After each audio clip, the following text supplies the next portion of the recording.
Día 5 y último día de esta semana en la cual tuve la intención de insuflar en cada uno de ustedes, profesores de Villa de Leyva, el deseo de volver a su escritura, el deseo de darle crédito, confianza y honrar su voz, su experiencia, el trabajo que hace un maestro, una maestra, es fundamental, más allá del trabajo que puede hacer alguien que se dedica a dictar clase.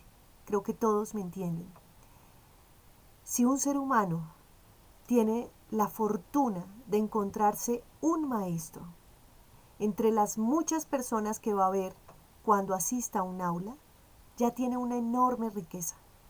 Ese maestro se convertirá en su inspiración para la vida misma.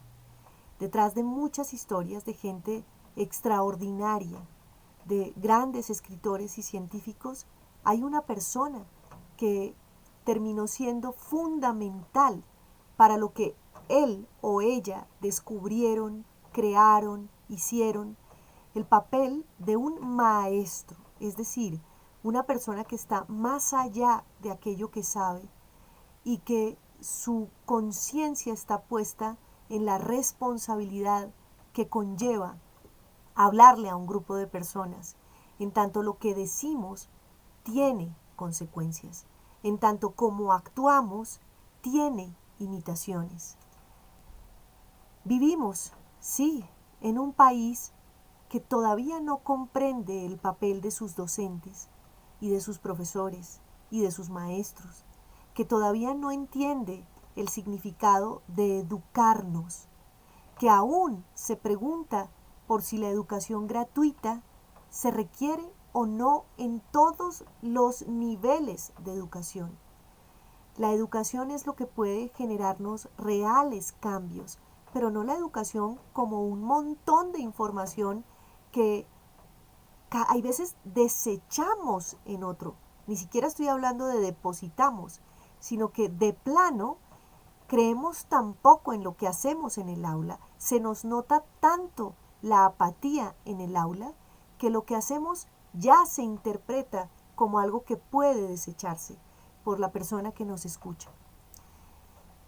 Sé que atravesamos por una circunstancia aún como país de comprender la trascendencia de la educación.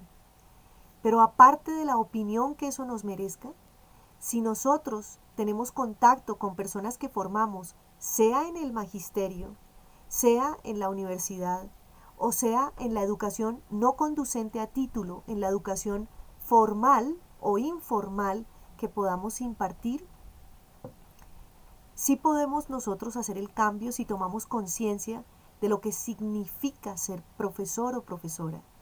Y el deseo que muchos de nosotros tendríamos por alcanzar esa noción de ser maestros, pero no un maestro para ser denominado como tal, sino por la claridad en la mente y en el corazón nuestro en relación a ese momento capital que es el encuentro entre un maestro o una maestra y su discípulo, su discípula.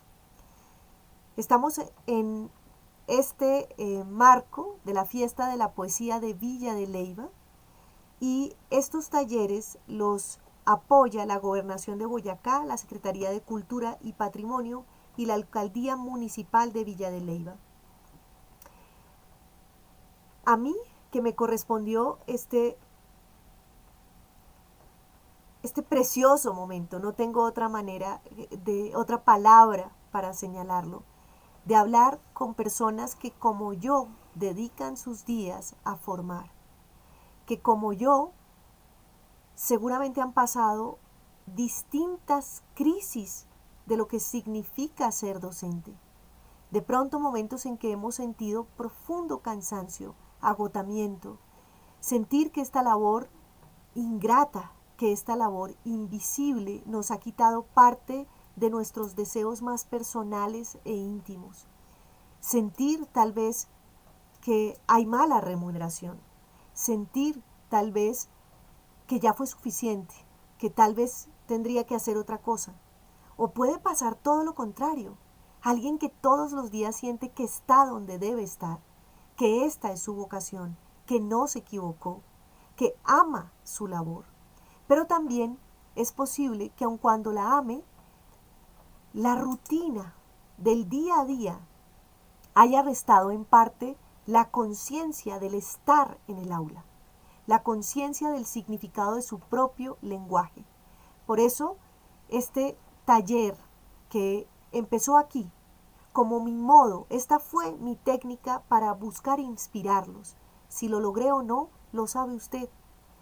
Más allá de si realmente participa o no en el taller que hemos creado para usted, mi deseo más poderoso en estos momentos en los que me paraba frente a o me sentaba frente a esta cámara era ojalá conecte con algo dentro de usted que fue lo que lo hizo ponerse en el papel de un profesor, de un docente, y de seguro atrás de ese lente de la gente que no conozco, de las personas que no sé si escuchan o no este video, conecte con ese ser humano que le gusta transmitir, que sabe lo que significa acompañar a alguien en un proceso. Entonces, hicimos una serie de preguntas alrededor de quién somos hasta cómo llevamos la inspiración en el aula. Todas ellas buscando activar en nosotros el deseo de escribir, el deseo de hablar, porque si nosotros mismos no nos escuchamos, si nosotros mismos no escribimos, ¿cómo estamos pidiéndole a nuestros discentes, a nuestros estudiantes que lo hagan? Cuando no tenemos interés en hacerlo, cuando no hay un pulso, un movimiento hacia ese gusto por el circuito de la comunicación, no solo por ser emisores, también por ser receptores y permanentemente hacer ese juego de dar y recibir, que en gran medida es la comunicación. Hoy traigo 3 disparadores en forma de autores que nuevamente nos enseñan algo. Son, en su orden, Shunryu Suzuki, el modo de controlar a tu oveja o vaca es darle una pradera grande y espaciosa. Mente zen, mente de principiante.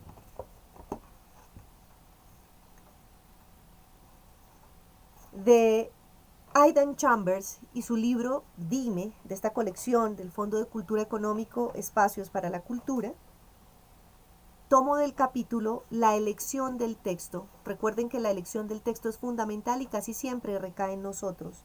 Él nos pregunta, ¿cuánto honramos los gustos de los niños? ¿Cuánto de lo que damos tiene que ver con que hemos llamado al niño o a la niña para que nos diga qué es lo que quiere escuchar? ¿Cuánto tiempo realmente les dedicamos nosotros a ellos en el aula? ¿O cuánto ellos nos tienen que dedicar a nosotros?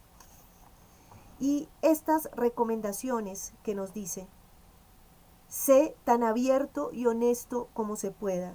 Confía en la capacidad y disposición de los niños para valorar por qué la maestra piensa como lo hace. Los niños esperan que la maestra se afirme y saben que están en la escuela para aprender. Una vez que sus argumentos han sido escuchados y discutidos, debe tomarse una decisión, explicar por qué es la mejor decisión considerando sus necesidades como estudiantes y atenerse a ellas. A veces, los niños pueden aprender de los errores que cometen como la guía que reciben de su maestra. Durante las primeras sesiones de Dime, es útil incluir un libro elegido por los niños. Este es un libro en el que son libros para docentes, donde nos dan tácticas, técnicas, formas de acercarnos a esta labor compleja que es enseñar.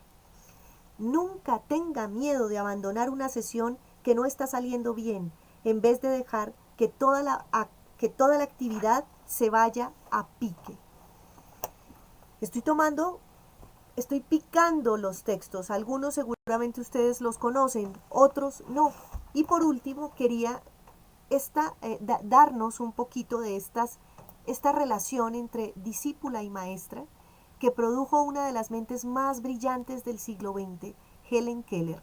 Seguro, ustedes la usan posiblemente en clase, porque cuando uno quiere inspirar y hablar sobre las capacidades del lenguaje de alguien, nadie mejor que Helen Keller y Anne Sullivan, su maestra, que le enseñó a una niña sordo-ciega que pudo volver a encontrar una manera de hablar con una forma específica de lenguaje que consistió en que en su mano la maestra, cuando Keller era una niña, le enseñó una serie de movimientos que se volvieron las letras, que se volvieron la manera de que ella conociera el mundo cuando era sordo-ciega desde los 8 meses. Y Anne Sullivan, pues es el gran ejemplo de maestra, y Keller terminó siendo la extraordinaria conferencista, maestra también, que enseñó tanto sobre las discapacidades, las supuestas discapacidades, y tiene una frase que casi recuerdo con precisión: no hay mayor ceguera que de aquel o aquella que no quiere ver. No se trata de la ceguera del invidente. Tomo ahorita fragmentos de Antes de que el alma amanezca. Mi ser durmiente no tenía noción de Dios ni de la inmortalidad, tampoco tenía miedo de la muerte. Antes de que mi maestra llegara, yo no sabía qué soy. Vivía en un mundo que no era un mundo. La conciencia existió para mí por primera vez. No fue, pues, el sentido del tacto el que me proporcionó el conocimiento. Fue el despertar de mi alma lo primero, que le otorgó a mi sentido su valor, su percepción de los objetos, sus nombres, cualidades y propiedades. El pensamiento me hizo consciente del amor, de la alegría y de todas las emociones. Sigo picando en su texto. Primero tuve que aprender los signos exteriores de los sentimientos interiores. Y por último dice: cuando leo y estudio, me doy cuenta de que esto es lo mismo que ha hecho el resto de la raza humana. El hombre mira en su interior y con el tiempo llega a descubrir la medida y el significado del universo. En fin, podría quedarme en cada uno de estos textos, pero no lograría el cometido que traje aquí: 15 minutos para darles a ustedes un sacudón y ojalá darles a ustedes un alimento para sus clases y por supuesto algo que yo me traigo entre manos: invitarlos, alargarles las manos y traerlos hacia acá y decirles: participen con su escritura, con su voz en la 7ª fiesta de la poesía de Villa de Leyva.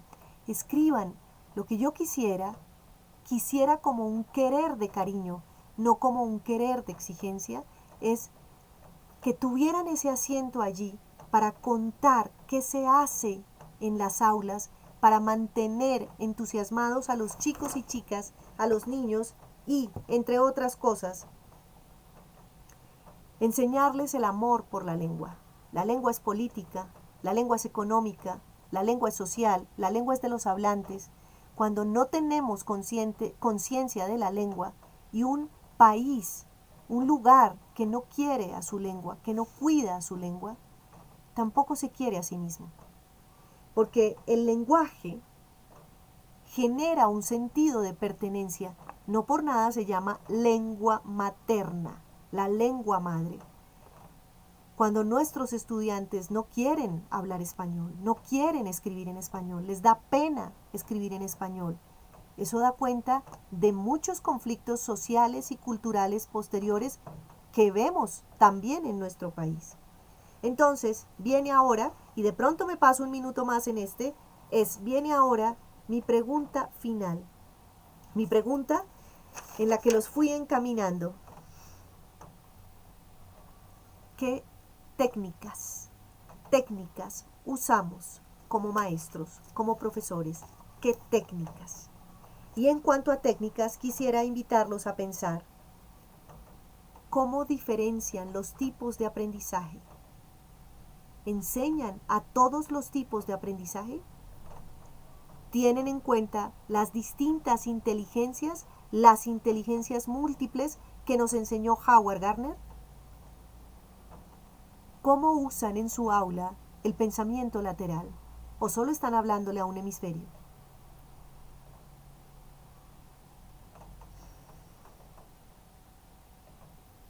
Esas serían, grosso modo, no quiero agregarles más. Creo que es suficiente estos 5 días en que nos encontramos para pensar en estas preguntas en nuestra práctica docente, nuestra práctica dentro del aula. Muchas gracias a cada uno de ustedes, a quien haya sacado un momento de su tiempo para escuchar. Sé que pueden estar hartos y cansados del mundo virtual, pero el mundo virtual tiene esta magia. Me permite llegar a ustedes aun cuando ni siquiera vayan a tomar el curso. O sea que aquí también hay una gratitud que debemos tener con estos espacios virtuales que ampliaron la manera de aprender. Mil gracias a cada uno de ustedes. Muchas gracias a la Gobernación de Boyacá, a la Secretaría de Cultura y Patrimonio, a la Alcaldía Municipal de Villa de Leyva.